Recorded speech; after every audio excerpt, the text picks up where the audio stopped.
This is my third time through ModPo, which is hard to believe. And I've really been thinking about two things over the past 10 weeks that ModPo's helped me think through sort of in every part of my life. And one of those is thinking about poetry as a technology rather than a genre. Thinking about all the folks who are part of ModPo who want to use a poem to think through trauma, to teach global history, to teach political communication, to think about what language is and what it does. And something that working on ModPo has helped me realize is that what we want from our classrooms, regardless of what happens in those classrooms, is to help people think about language. That if you're in a science classroom, what you're doing is helping people think through language.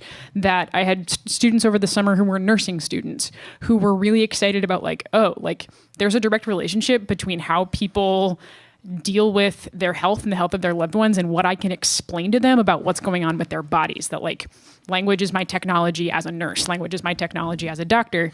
And ModPo is a space where we think about how that works. And the co-constitutive meta-pedagogicalness of ModPo for me is really a space to think about how do we help each other use language better, and how is a poem, an experimental poem, just like a technology for thinking about language. And so that's a real gift that being part of ModPo gives to me, and is something that I feel really lucky to get to do more so now than ever.